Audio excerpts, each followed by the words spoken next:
Como ven, parece que las personas han pasado a convertirse en cifras en función de cuánto ganan y, en consecuencia, de cuánto pueden gastar. Manuel Silva Ferrer es investigador asociado de la Universidad Libre de Berlín y está hoy con nosotros en Eso en Alemania. Manuel, bienvenido. Gracias. En un mundo economizado como el que acabamos de ver en este informe, ¿quién manda entonces? ¿Los políticos y los estados o el mundo financiero y la economía?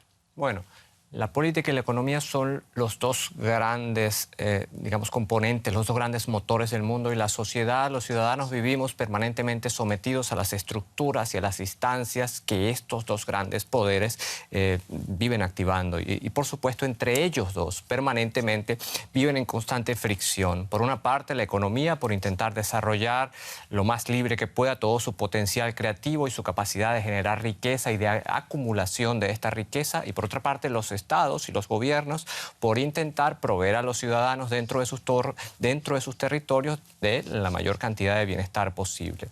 Sin embargo, lo que estamos viendo en esta nueva fase de la globalización y con la expansión del capital financiero es que la desterritorialización del capital ha permitido sacar ventaja de los estados, que lamentablemente no, es la característica de los estados, están circunscritos a territorios determinados, mientras que el capital opera libremente y puede fluctuar y cambiar de territorio con el clic de un ordenador. Es decir, los capitales se encuentran en permanente ebullición, en permanente flujo constante de un territorio a otro en el que les sea más fácil y más barato operar, mientras que los estados están anclados a un territorio. Así que la ventaja en este momento pareciera estar del lado del capital.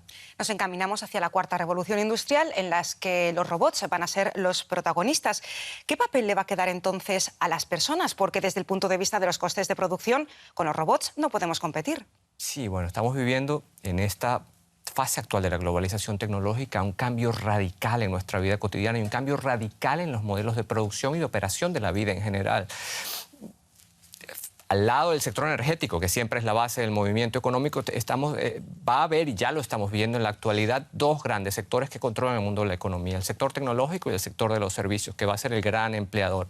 Pero el sector tecnológico es el que está determinando nuestra vida. Yo hace poco estuve de visita en la fábrica, en la Autostadt, en Wolfsburg, viendo cómo operaba la fábrica de automóviles de Volkswagen. Y era alucinante ver la reducción, la poca cantidad de personas que trabajaban allí. Si vemos hace 15 años, cuando yo asistí a algún estudio de televisión, porque yo estudié ciencias de la comunicación al comienzo, en un estudio como este estaba lleno de técnicos y de camarógrafos. Hoy estamos tú y yo y 3 cámaras que son 3 robots que son operados a control remoto. No hay asistentes, no hay camarógrafos, no hay sonidistas. Y pensemos en lo que esto ha implicado para el sector del empleo. Y todo lo que está ocurriendo se está concentrando además hoy aquí. Toda la innovación tecnológica se está concentrando aquí. Piensa en todo lo que podemos hacer hoy con nuestros teléfonos inteligentes y que antes necesitábamos ir a una oficina para comprar un boleto aéreo, para hacer una transacción bancaria, para ver el tiempo. Eso está transformando radicalmente nuestra vida cotidiana y, por supuesto, radicalmente cambiando el sector industrial. Manuel Silva Ferrer, quédate aquí porque queremos hablar ahora contigo del capitalismo. Sigue con nosotros. Seguimos hablando del capitalismo porque ha crecido, ha evolucionado y se ha impuesto como modelo económico en un mundo globalizado. Sus detractores dicen que es injusto porque favorece a los empresarios. Sus defensores que es el sistema que más beneficia al conjunto de la sociedad. Es controvertido elegir la justicia como criterio de elección entre sistemas económicos. Aún así, en el siguiente reportaje gráfico les contamos qué es el capitalismo, sus ventajas y sus inconvenientes. Y van a ver cómo las descripciones de dos clásicos economistas como son Adam Smith o Karl Marx siguen vigentes hoy en día. ¿Qué es el capitalismo? Lujo, propiedad privada, comercio libre y que gane el mejor. Muchos consideran que el capitalismo es un depredador. El economista Adam Smith sostenía que el beneficio impulsa la economía y que el interés personal es el motor del bienestar. Que cada uno piense en sí mismo beneficia también a los demás. Para el filósofo alemán Karl Marx, el beneficio también era clave. Marx decía que el capital se autoamplía constantemente, beneficiando solo al propietario de la fábrica. Por lo que para conseguir una plusvalía, los capitalistas están dispuestos a explotarlo todo: máquinas, trabajadores y materias primas. Según el filósofo, la plusvalía se obtiene con la venta del producto en el mercado libre. El precio viene determinado por la oferta y la demanda, y los productores compiten entre sí. El mejor parado es el propietario de la fábrica, más beneficio y más producción. Los demás se quedan con los bolsillos vacíos. Así veía Marx el capitalismo temprano y salvaje. Pero pese a las críticas, el capitalismo se ha impuesto mayormente en casi todos los países del mundo. También con sus aspectos negativos. El sistema contempla la quiebra de competidores y que los trabajadores apenas se beneficien de la plusvalía.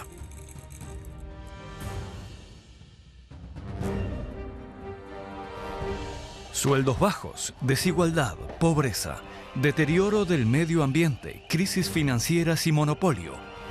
Fenómenos que se repiten en el tiempo, pese a que el capitalismo de hoy está mucho más domesticado por reglas y leyes. Pero su alma de fiera se asoma una y otra vez.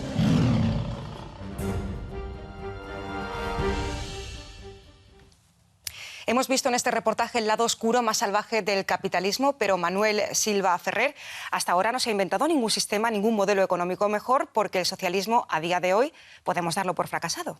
Bueno, lo que se entendió por el socialismo real y la puesta en marcha de programas basados en los análisis valiosísimos desarrollados por las tesis de Karl Marx nos ofrecieron un instrumento muy importante para entender la forma en que funcionaba el capitalismo, para entender el concepto de plusvalía, de acumulación de la riqueza, lo que podemos ver hoy con esta radical desigualdad que hay entre más ricos y más pobres, pero lamentablemente no hemos encontrado todavía ese método o ese sistema que nos permita llevar, digamos, organizar la sociedad en una vida un poco más equitativa, ¿no? Lamentablemente, incluso en los países del régimen comunista ha habido un salto radical hacia el capitalismo más salvaje, incluso con pocas leyes de regulación hacia el trabajo, hacia los trabajadores, y es muy paradójico que incluso sea dentro de los regímenes en los países comunistas, como hoy mismo en China o incluso como ocurre en Cuba, sean los trabajadores donde se encuentran más desprotegidos que en otras sociedades, digamos, capitalistas. ¿Qué papel ha jugado la globalización en el aumento de las desigualdades?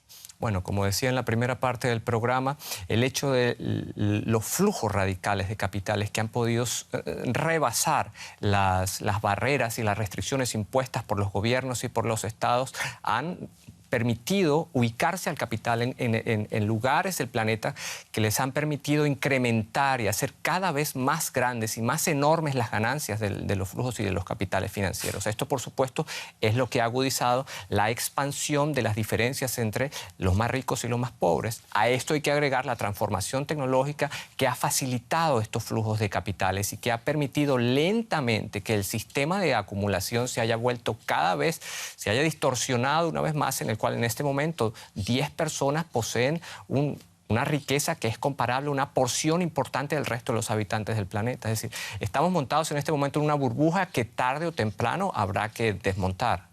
Y hemos visto en este reportaje gráfico que las ideas de Karl Marx, a 150 años de la publicación del Capital, siguen vigentes hoy en día, porque las desigualdades, según la OCDE, han aumentado. Sí, bueno, las desigualdades han aumentado y el análisis de Marx sigue muy vigente para entender la forma en que operan el sistema de acumulación del capital. Sin embargo, hay que decir también que en las sociedades, en los países desarrollados, incluso en países en vías de desarrollo, las condiciones de vida para esa porción intermedia han aumentado tremendamente. Es decir, vivimos en una situación contradictoria. Es cierto que se han agudizado las desigualdades, pero también hay que decir, yo no soy tan pesimista y creo que de alguna forma en muchos sectores hay ejemplos, hay evidencias de ello, han mejorado las condiciones de gran parte de los trabajadores. Manuel Silva Ferrer, gracias por este análisis. A ustedes por la invitación.